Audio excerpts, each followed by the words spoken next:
Welcome back to the Shema podcast. Pesach, or Passover, is around the corner. And this is the one holiday that the majority of Jews celebrate regardless of their religious affiliation or no affiliation at all. And this is according to my own evidence. Every Jew I talk to celebrates Passover. And according to the Pew study that was done around 5 or 6 years ago, over 80% of Jews celebrate this holiday. And that is fantastic news. However, I want to share with you something that pains me to no end, and that is that so many Jews, so many of the 80% plus Jews that celebrate Pesach, that celebrate Passover, don't believe a word of what they're saying about the Exodus. They don't believe it. However, Passover is not Thanksgiving-like celebration where the sole purpose is to get family together and then tell a story that you don't really believe in so you can get to the food, and you're missing out in such a big way. Look, I'm going to share with you a simple decision tree that I constructed back when I was around 14 years old. And the decision tree holds firm and solid today. The decision tree is this: if you have concluded that the Exodus from Egypt did not happen, and the subsequent giving a Torah at Mount Sinai did not happen. And I'm not talking about the Ten Commandments movie version with Charlton Heston, where Moses went up the mountain, came down with the 2 tablets, and presented it to the Jewish people. I'm talking about the Torah version of it. And that there was a national revelation where the entire Jewish people heard the first 2 mitzvot directly from God, and all the subsequent events that occurred as the Torah explains. But if you conclude that none of that was true, then what are you connecting to? What is our heritage? Is it simply a group of people who made up some fantastic stories, which were basically lies, and spread those lies for generation and generation and to the rest of the world? Is that what connects you to Judaism? The founders who created a bunch of lies? I think the answer will become more clear when you ask yourself, what drives you to have a Passover Seder if you don't believe any of those events of the Exodus and the 10 plagues and all of God's revelations in that moment in time, if you don't believe they really occurred? The answer was given to me by Rabbi Wohlgelernter in a Gemara he read to me, where it said that the 2 mitzvot that the Jewish neshama will fight like crazy to not let go of is bris milah, the covenant that binds us to sexual purity, and the Pesach, or Passover Seder, that connects us to the origins of what made us the Jewish people. Couldn't it be possible that the reason that you want to celebrate a Passover Seder and can't imagine not doing it when it defies all logic because you don't believe anything there actually occurred, and that there's much better ways of constructing a family get-together evening? You could order in pizza, play board games, all types of great ideas I could propose. The same ones I proposed to my family when I concluded that the Torah was not true, and so why are we doing this? The answer is your neshama knows the truth. Passover is not a Thanksgiving-type meal. It's not about getting family together, although that is a wonderful benefit of it, but not the root purpose. God reveals himself throughout history, and he reveals himself in different ways throughout the year. No holiday is a commemoration of historical events. What each time of year when their holiday occurs, there's a spiritual force taking place, a spiritual godly emanation that God is bringing to the world to reconnect the Jews and to give them a springboard to catapult their spiritual growth. That is what Passover is about. It is about removing the mental constrictions of this physical world and attaching more closely and intimately with our neshama and the one that created it, the Almighty. I asked Rabbi Wohlgelernter, my dear friend, to come on today and explore the depths of this holiday with you. So I implore you to listen with an open mind. There's so much here for you. It will reconcile your intellect with what your neshama is telling you. The reason it's compelling you to have this Passover Seder every year. I want you, my dear brothers and sisters, to connect to this moment. Truly connect and understand what it is. There is something happening during the period of Passover. And that first night, the first night of Passover, when we are commanded to have the Seder, when you fulfill that mitzvah, and even if you are not able to get together with family that first night of Pesach, it doesn't matter if you are by yourself at home. This mitzvah has so much value to it as an individual, so much value to your life and ability to fulfill and to connect to your infinite creator in such a powerful way. And if the Passover Seder is something that you already know it's true, you already do this, then this is an episode you can share with a fellow Jew who does not understand the purpose of this night, of this period in time. Share this with them. Every Jew needs to be connecting into this moment this year. I can assure you that Rabbi Wohlgelernter is going to open your eyes to some amazing truths. And if you listen with an open mind, it will forever change the trajectory of your life. Welcome to the Shema Podcast, the podcast for the perplexed, where Torah insights, intertwined through personal stories, as well as interviews with leading Torah scholars, demonstrate the empowering qualities of Torah and mitzvot. For more great Torah learning through Torch, the Torah Outreach Center of Houston, go to torchweb.org. Now to the show. So, Rabbi Wohlgelernter, thank you so much for coming on. I sort of built up what I fully know you will be able to deliver. I'm looking forward to learning with the audience about the deep meaning of Pesach. So let's begin. Okay, so what's the energy of Pesach? That's the question. What are the symbols? What tools do we have? What do we have in our toolbox, in our Jewish toolbox going into Pesach? Matzah. Matzah's a big one. What else do we have? The egg. Okay. You got horseradish. Okay. The charoset. The mortar, we'll call it the mortar. Yeah, we got a lot of symbols but all of those are symbols that we use at the Seder. So you have the Seder itself. Yes. The Haggadah, the text that we actually go through. The one that Maxwell House did a good job getting into every home has a couple of those. So we have a couple symbols as we prepare for this holiday. We have a couple things that we can use and focus on to understand really where we're meant to go and where the holiday is meant to take us. Besides for the symbols, before we even get to the symbols, just look at the name of the holiday. We have to explore some of the different names of the holiday. Everyone calls it either Pesach or Passover, which are definitely connected. Both the English and Hebrew are connected to each other there. It is a good translation, but it's only one aspect of it. Then we have other names for the holiday. So maybe let's go into the names. Let's talk about the names of the holiday, what those represent, and what they teach us about this, really the entire season that we're experiencing right now. This season as we transition from the cold winter to the springtime. So we know that Pesach is called the holiday of the spring. Okay. And there's something beautiful about that. We know Pesach is also called what we call it Passover or Pesach, Chag HaPesach. It's also called Chag HaMatzot, the holiday of matzah. Right. So what do those tell us about where we're meant to go and where our minds are meant to go as we prepare for this? So the springtime, what do you think about when you think about the spring? Rebirth. Renewal. Yes. Right? Like a web page that's stuck and you click that refresh button, all of a sudden, everything pops right back up, right? Right. That's what you're coming out of the winter. That's exactly the feeling that we're meant to experience. And through the vehicle called Pesach, you can actually experience that rebirth. This was historically, we know that we tell the story, right? We're very familiar with the story. We know that we're experiencing through the story a rebirth historically of the Jewish people. And then why I say rebirth is because, or refresh, renewal,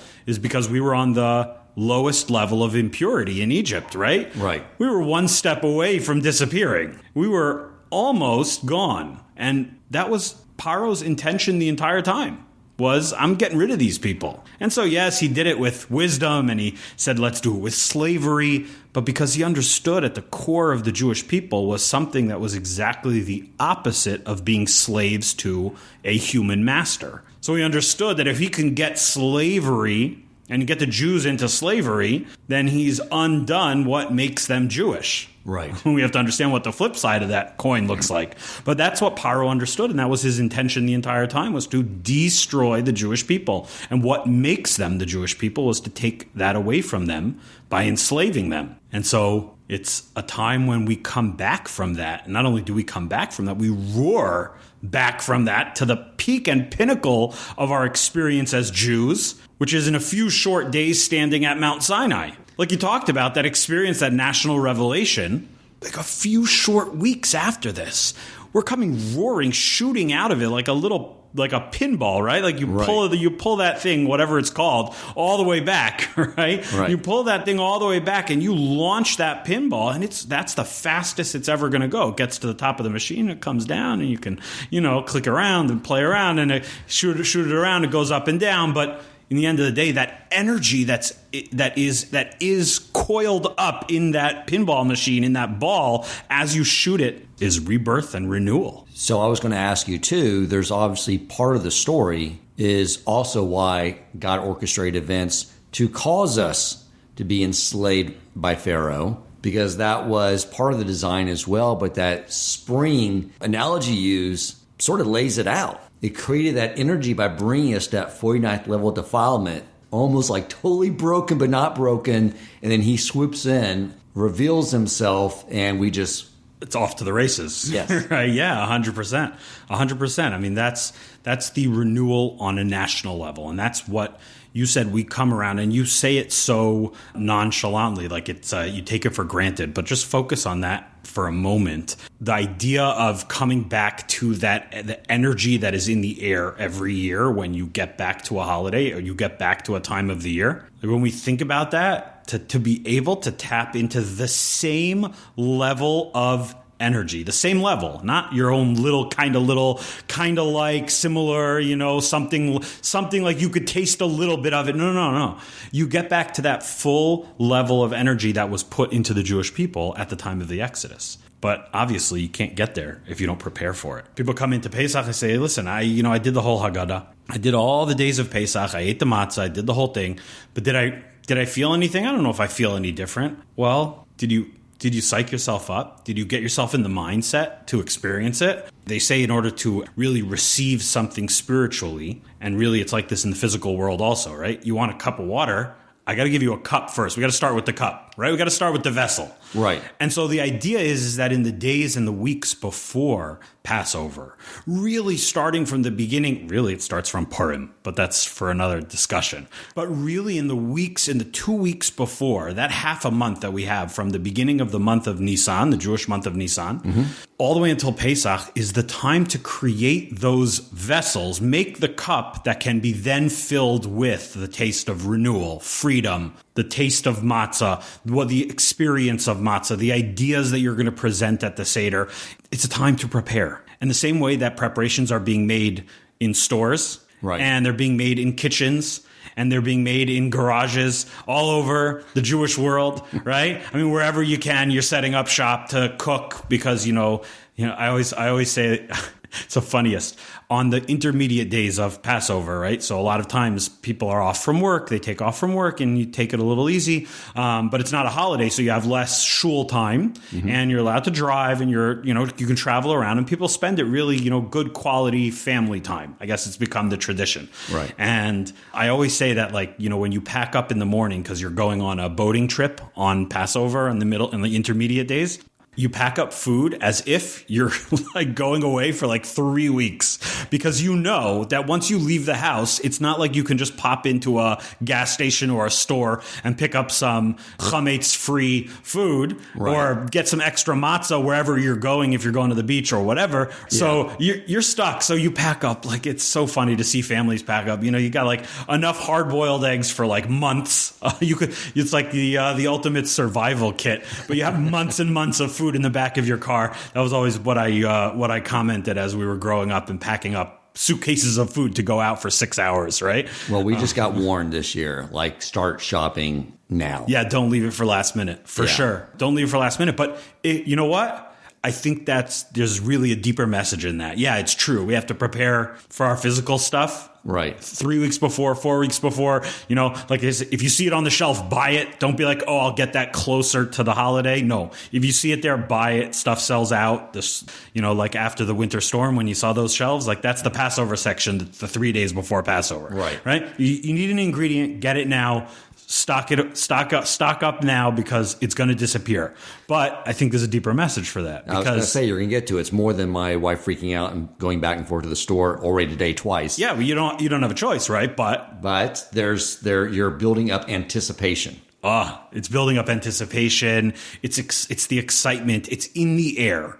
Yeah. And it's so in the air. Pesach is so in the air that we have like Walmart telling us like, you got to prepare now, right? You have Randall's and the local supermarkets are telling you like, you got to make preparations for this, both for the physical stuff that you need, your food, but you also have to make spiritual preparations. You have to create vessels in order to be able to hold the energy of Pesach, the energy that you experience. So start thinking along these lines. I think this is it's like perfect timing to be talking about this because it's not too early, right? Because there's these little things that we need to prepare ourselves, these things that we need to get in our mind. And so that's the first thing is the idea of renewal. And we talked about it a minute ago on a national level, but everything that we're going to say is also, if not more intense, on a personal level.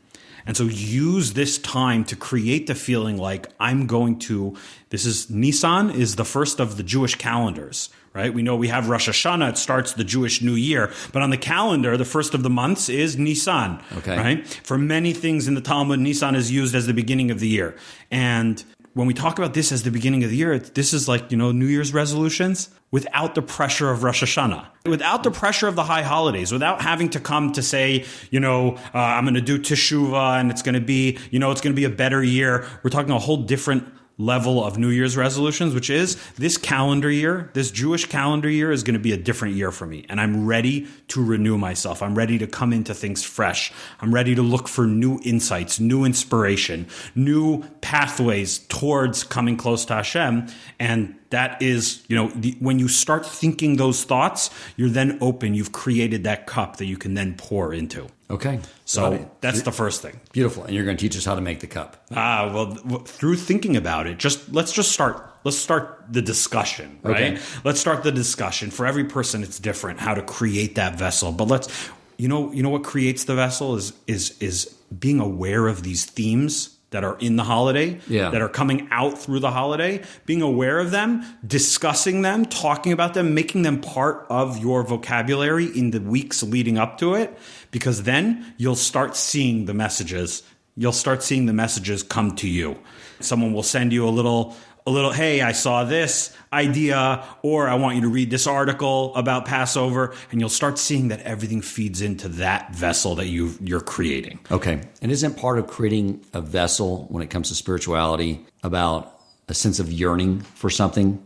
You mentioned it before, right? It's such a major part of attaining any level in spirituality. The rabbis tell us is that the yearning for it, in fact, builds up the anticipation for it. So that creates in it of itself the energy necessary to attain that spiritual level. Right. It's back to our pinball or our little ball of energy, right? When you are yearning for it and you add layers of yearning and you yearn and you want and you desire more to be able to attain that level, then when you're finally able to take the step to reach that level, you have all the energy you need to get over the hump. Beautiful. Because that's when the battle comes, right? That's when the challenge comes, the 2 days before Passover when the oven breaks. Okay, that's the first name. The first name and the first concept, I think, is renewal. Renewal and personal renewal. Renewal in your relationships. Saying, I've gotten into a rut. I've gotten into a rut in a relationship, or this relationship is not turning out where I want it to be.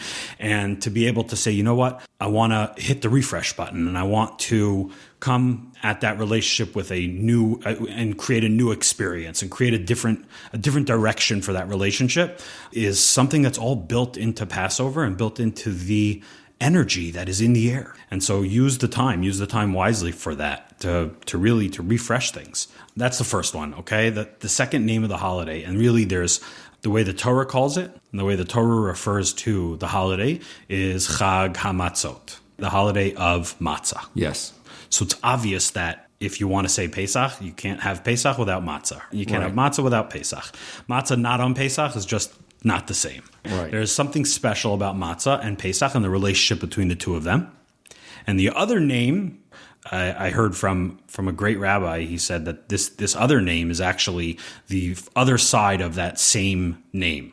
So we have the name that's called the holiday of matzah, and then on the other side we have what we call it in rabbinic literature is Pesach, and that's why that became the name, because that's what we classically as the Jewish people called this holiday is Pesach. Pesach means Passover. Okay, so what's the idea? What's the idea in both of these? You have the holiday of matzah on one side, like the Torah calls it, which we can kind of say is like that's how God called the holiday, but we didn't adopt that name.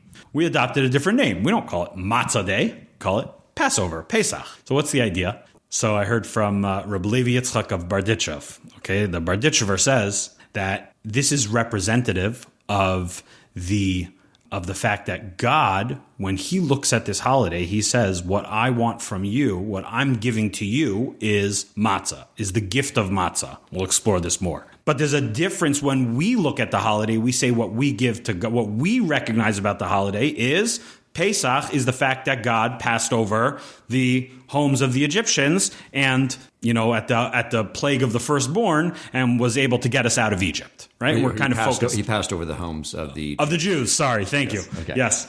For those watching at home, thank you. That means Dan's still listening. So, so it means that we're focused on the fact that God passed over our homes, saved us, and took us out of Egypt, right? Yes.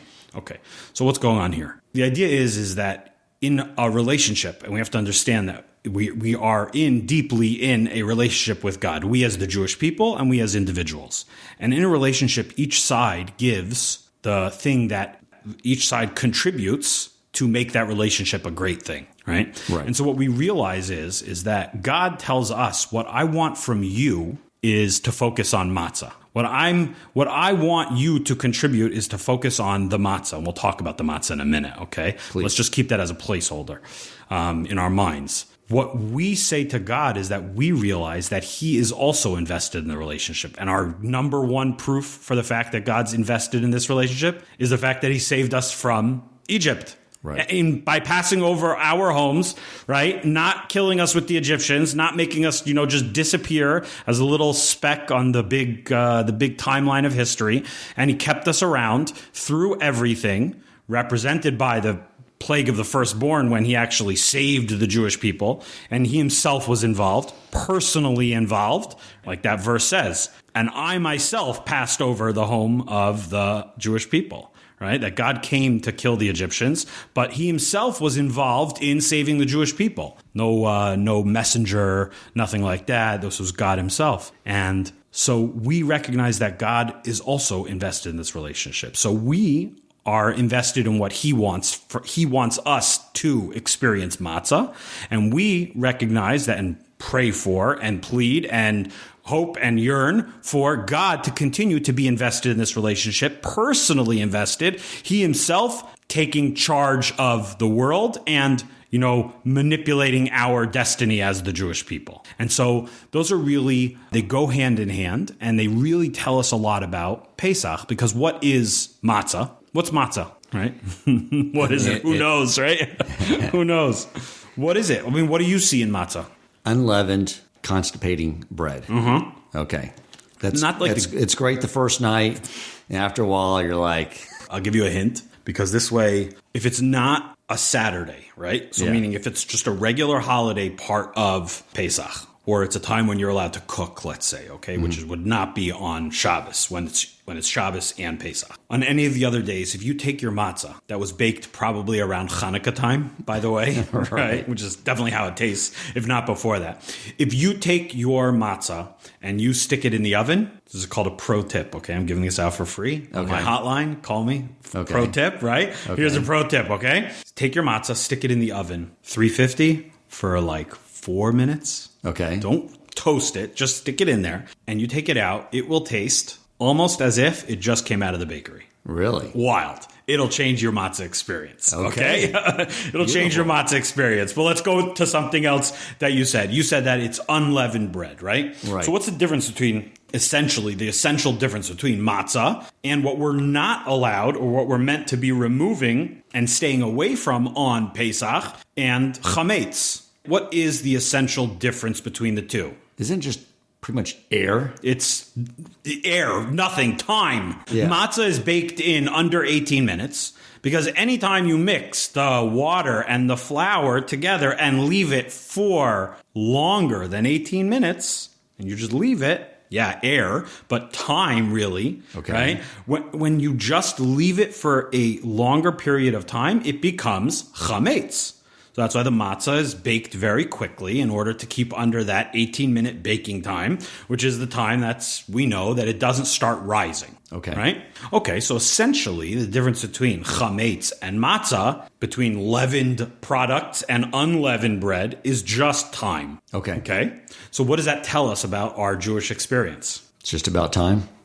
It is about time. It is about time. But what does it tell us?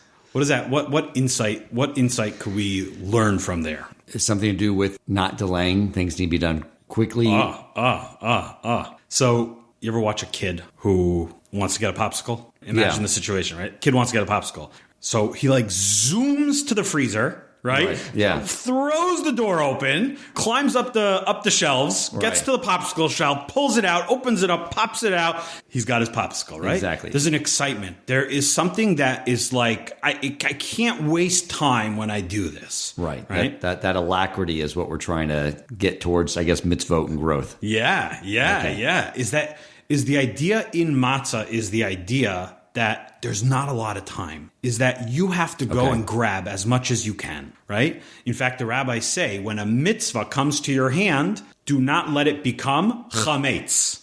Beautiful. What do you mean? When a mitzvah comes to you and don't let it become chametz. It means don't just be lackadaisical. Okay, when I get to it, I get to it, right? Okay, you know what? If I don't daven right now, I'll daven later. I'll get there. I'll check the box and whatever. No, when you want that popsicle, as a child, you zoom in there, right? Right. And so what happens to us in life? Why don't we approach everything like that? Let's forget about Judaism. Why don't we approach everything like that? It's like I trudge to work, right? I'm happy that there's a traffic jam on the way to work because amazing. I could just go a little slower and not get there. And then when you talk about mitzvot and Torah observance and connecting to God, for a lot of the things that we do, we're lacking that excitement. For many of the things that we do, and we kind of have to, in fact, focus on it or revive that excitement and wake ourselves up a little bit, to get excited about things. And so what is that? That's the effects of time. And that's time in a longer, I'm expanding time to say it's the effects of life, of the time just that since we've been a child. When you're a kid, besides for school, and even for a lot of kids, going to school, you bound out the door and you go to school. You go to carpool, you get on the bus, you jump up those steps. And it's just as adulthood sets in and as more of at the time of our lives sets in, we become this slow moving, slow processing thing when it comes to everything, including spirituality and including connecting to Hashem. And that is what we're meant to be reversing. It's that process that we're meant to be reversing in eating something that doesn't have a lot of time applied to it. Okay. Eating something that says there's not a lot of time. We got to grab what we can. We can get lazy. We say, listen, if I don't do it this year, I'll do it next year. I really got to get to the gutters. If it's not this Sunday, it'll be next Sunday. But really in everything, it's no, you got to grab the opportunities that you have. God's giving you a chance, a moment, a time. He's giving you an experience. So grab that experience. Is there something about the chametz that is the distractions? That sometimes we pursue those with alacrity versus the more important things. Yes. There's a good trick of the evil inclination and the, like they say, the dark side. Right. The good trick is that the door to the pleasures that he offers is very easy to open. In fact, he probably just leaves the front door open. There's no barriers. When it comes to things that are on the spiritual side, things that can help our soul and help us grow and help us become greater people, those things seem to always have distractions and things that block them. But there's not really any extra, when you say matzah and chametz, there's not really any extra ingredient when it comes to making chametz. No, just walk right through the door. It's very easy to access those things. Yes, definitely.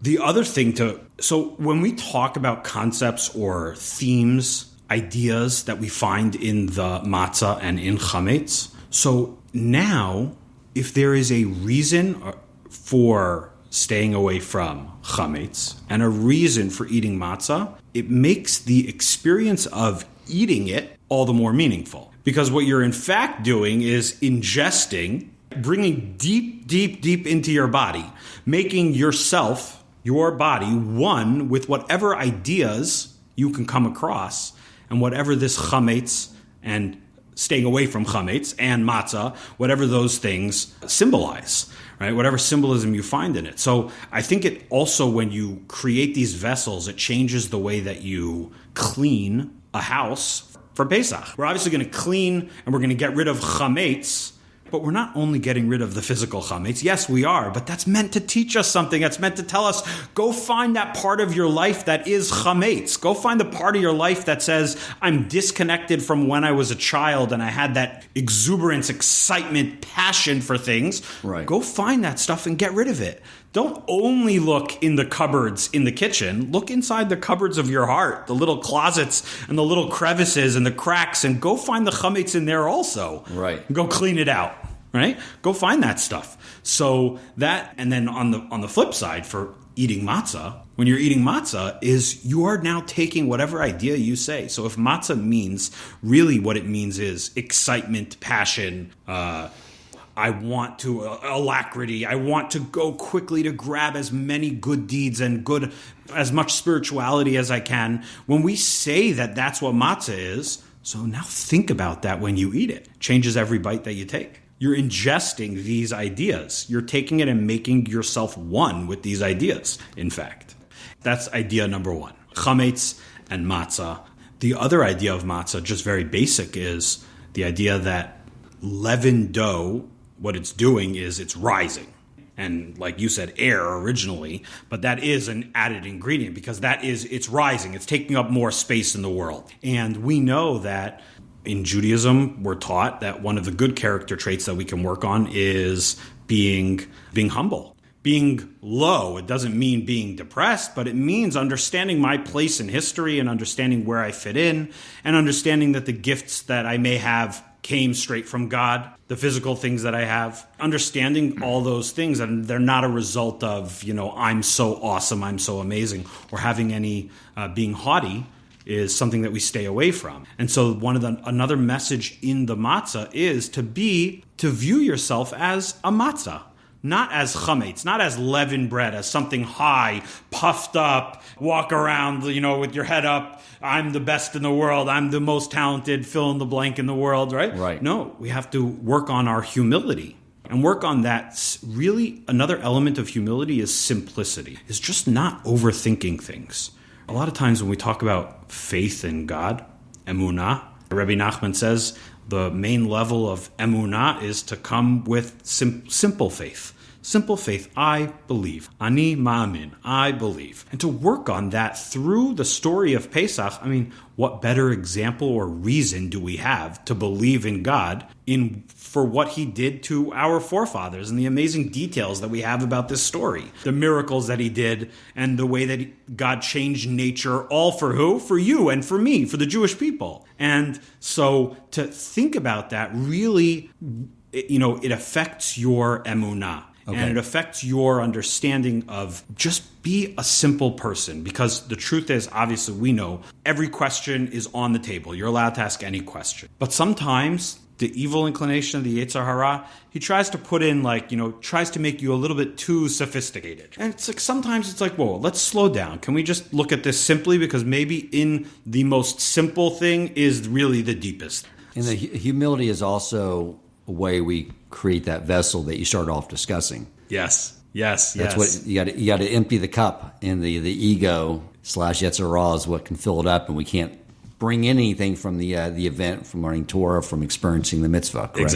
Exactly. To be ready to receive. To be ready to receive, you have to be willing to concede that there is something missing. Yes. Right? And that we don't know it all. And that we're constantly learning and constantly experiencing new levels of understanding. And yeah, that's all in the matzah. And so when we eat the matzah, it's a time to, especially at the Seder, it's a time to really think about these concepts. Think about the idea of matzah as the food of freedom. Although we ate it at first as we leave Egypt, but matzah is the food of freedom. Matzah is the one that frees you. Matzah is the food that frees you, allows you to experience things in a humble way, allows you to experience things in a passionate, excited, youthful way. It's also simplicity, right? But matzah allows you, it frees you, which is why the rabbis call it's the food of freedom. Matzah is the food of freedom. But one thing I'd like you to address is that we were freed from Pharaoh, but then he brought us to Mount Sinai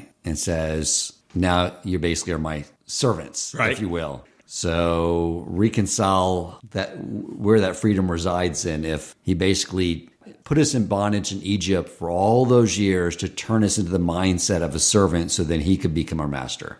So I would say, yes, you're right. Seeing Egypt as the training ground for understanding that we are going to be a nation that is forever serving God and willing servants of God, that Egypt was the training ground for that. But what changed? What was the difference? The difference was that in Egypt, the master did not want the best thing for his servants. Right. All he wanted was the end result, complete and total destruction. They should just disappear from being Jews, and that's all he wants. And what transforms through the Exodus, what the transformation that takes place is that we now serve someone who says, I want the best for you. And this form of service, this form of our relationship where you understand your place, you understand my involvement in your life, that and the fact that I want only the best thing for you is I would be much more willing to work to serve a master like that.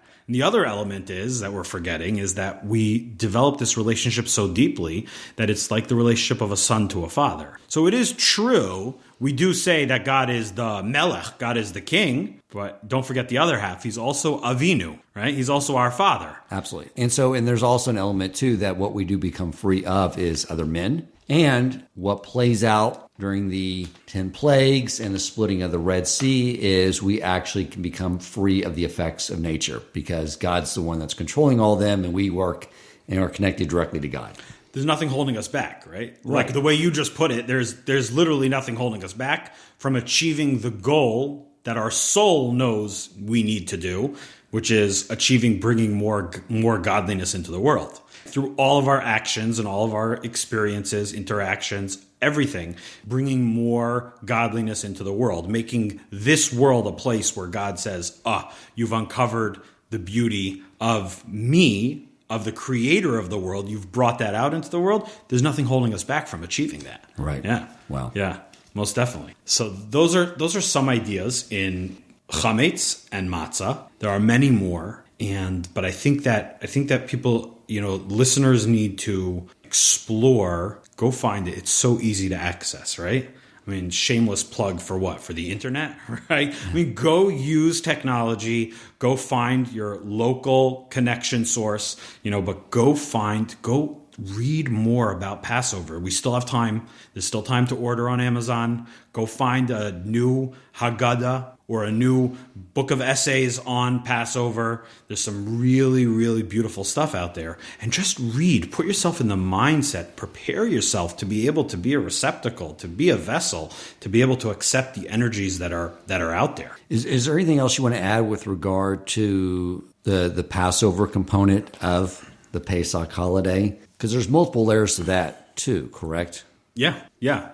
So Pesach is the name of the actual sacrifice, right? The sacrifice of the Paschal lamb that we did, which was symbolic of us at that point really slaying the gods of the Egyptians.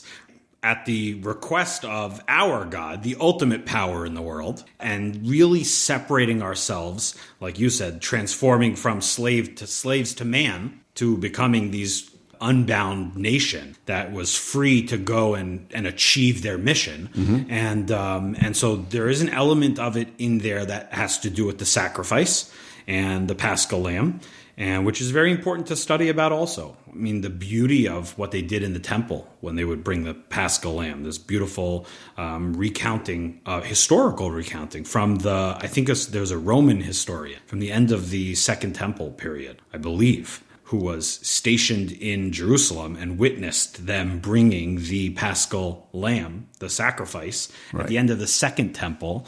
And it's just beautiful to write how the Talmud describes what they would do and how they would bring it. And so that's one element to the name Pesach. But going back to passing over, I think the focus there is on the personal connection that each and every one of us has with God. So I made an order today of something that we needed for Pesach. Happens to be from Costco. I did it with Instacart, and they were sold out at that Costco. And so they canceled the order. They don't have it. Okay, fine. I have to go drive to the other Costco. So that could be a frustration. That could be an annoyance. But then, as I'm driving there, I said, "Is there another way to look at it? Is there another way to look at this experience?" And I say, "Yeah, it was too easy."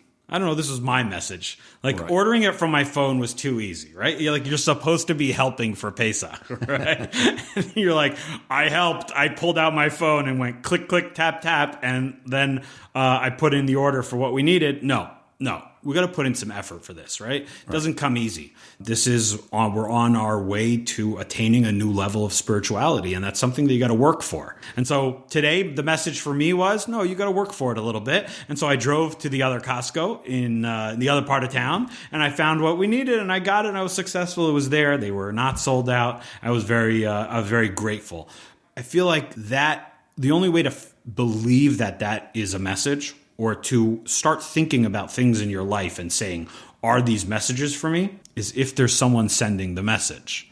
Right. And if God is just running the world kind of, from the back seat, and we are in full control, or there's a certain level of, randomness and stuff just happens, then yeah, they were sold out, because every once in a while a store is sold out of an item, and it just happens to be my unlucky day. I had to schlep to the other Costco, right? But when we believe that, no, there's a personal connection. God's there watching out for each and every one of us. They're sending us messages. They're calling to us. That little voice comes through in all of our life's experiences. And so I think that when we celebrate a holiday and we focus so much, in fact, name the holiday after the fact that God said, that house, Egyptian, okay, go get them. That house, Jewish house, okay, then I'm going to take care of those people. That house, Egyptian, go get them. That house, Jewish, I'm going to take care of them. The fact that God himself personally involved in our destiny, in every step of our lives, that idea, I think, is so central to the message of Pesach. And that's something that we can come out with after a number of days of celebrating Pesach, is something that we can come out with is God sending me messages. You know how I know? Because he's watching everything that I do. He's taking care of me. He's intimately involved in my life. He is propelling me towards greatness. If I'll only listen out for that little voice, for that thin little voice.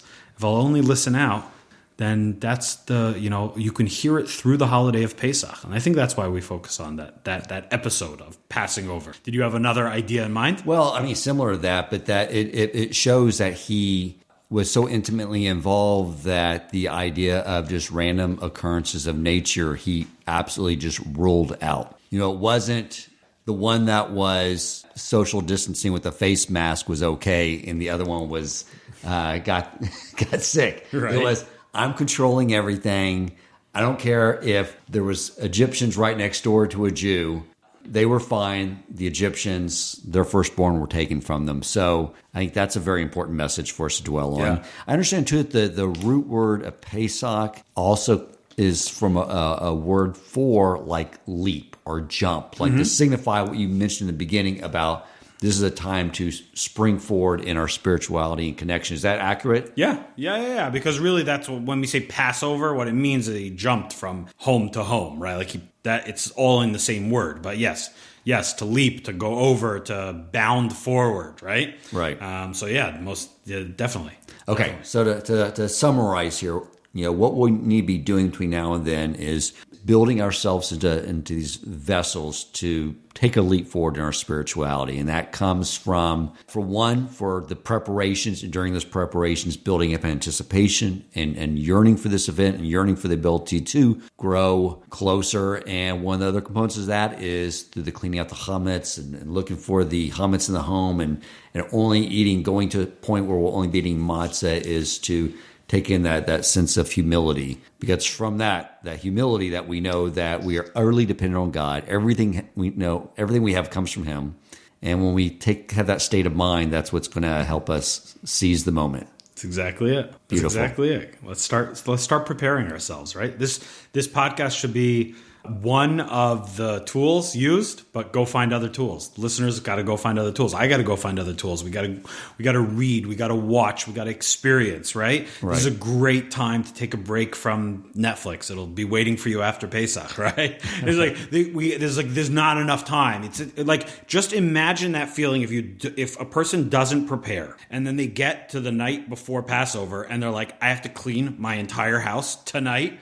Get all the chametz out and go shopping for matzah. Everything in the last 10 hours, 12 hours, 15 hours, there's just not enough time. So start now. Start preparing now and prepare for it. Create that vessel. Like you said, create that vessel in order to be able to accept the energy that's in the air. Wonderful. Thank you, Rabbi.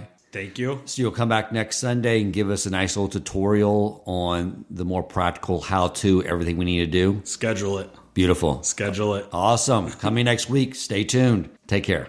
If you enjoyed this episode, please consider supporting Torch so they can continue to spread Torah wisdom to the world by making a donation at torchweb.org and clicking donate in the top right corner of the page. And if you would like to get in contact with our host with comments, suggestions for future topics of learning, or questions for him or his guest rabbis, you may email him at president@torchweb.org.